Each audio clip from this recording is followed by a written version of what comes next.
Bonjour à tous. Je continue à vous partager des extraits du volume de bioéthique de Monseigneur Elios Greccia. Bioéthique, sexualité et procréation humaine. Pour situer et délimiter notre réflexion dans une perspective historique, nous devrons rappeler deux composantes culturelles.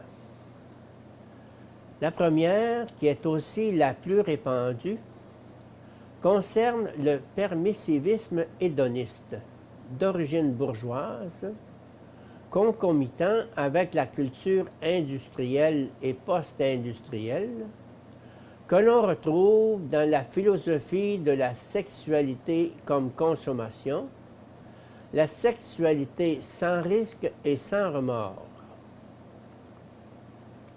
Il représente le véhicule le plus efficace de la mentalité contraceptive et abortive. Ces facteurs d'ordre culturel ont aussi contribué dans de nombreuses couches sociales et culturelles à revendiquer et à accroître la séparation du comportement sexuel de toute norme éthique, quelle qu'elle soit, libération du sexe, ou même à concevoir cette libéralisation comme la condition première pour la libération totale de l'homme. L'apport de Sigmund Freud a été fondamental. Pour Freud, ce n'est pas la personne qui s'exprime dans la dimension de la sexualité, mais c'est la sexualité qui exprime et structure la personnalité avec ses dynamismes liés au plus profond de l'inconscient.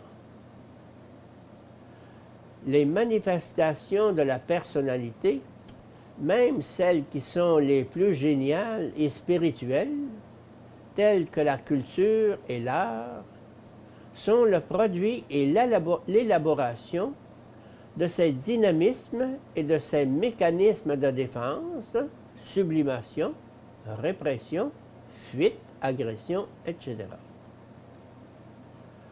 L'image même de la famille est mise en doute et prend l'aspect d'un ensemble de répression, d'instincts et de tensions profondes. C'est bien à Freud que nous devons cette conception pansexualiste et déterministe de la personne. Le sexe est tout. On ne commande pas au sexe. La névrose et les souffrances de la personnalité sont dues aux répressions de la sexualité et à elle seule. Toute l'éducation traditionnelle est présentée comme une grande répression et la culture des devoirs comme le résultat d'une névrose collective. Les manuels de psychologie, de pédagogie, d'histoire de l'art et des religions, les revues et les films ont véhiculé dans le monde cette révolution privée de toute vision transcendante, empreinte de soupçons amers et de déterminisme inquiétant, à l'encontre de toutes les manifestations de la vie ascétique et religieuse.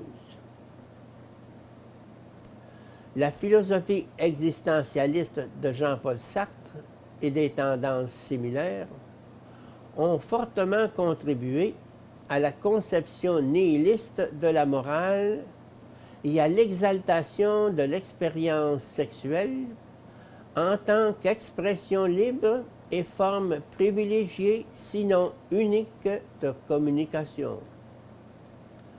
Le rapport Kinsey conclut que les comportements sexuels ne sont rien d'autre qu'un mécanisme relativement simple, déclenché par la réaction érotique à la suite de stimulations physiques et psychiques suffisantes, et qu'il n'y a donc aucune raison de mettre en cause des concepts tels que le bien et le mal, le caractère licite ou illicite, le normal et l'anormal. La diffusion et la libéralisation des contraceptifs, en particulier de la pilule Pincus, ont aussi contribué à la libéralisation du sexe et à sa séparation des responsabilités procréatrices. Il faut aussi mentionner une autre contribution. Il s'agit des théories dans le domaine sexologique des sexologues américains William Masters et Virginia Johnson. Certaines écoles en Europe et en Italie comportent une dose notable de réductionnisme biologique et ignorent la composante intérieure affective et spirituelle du geste sexuel et conjugal, ce qui suppose une séparation entre la technique thérapeutique et les valeurs éthiques de la personne. Il convient enfin de prendre en considération l'idéologie néo-marxiste. Le signe tragique de ce caractère fonctionnel de la famille en relation avec la productivité se voit en particulier dans le fait que la première société marxiste considère comme nécessaire l'entrée de la femme dans le milieu du travail et la légalisation de l'avortement pour ne pas entraver cette réalisation de la femme travailleuse.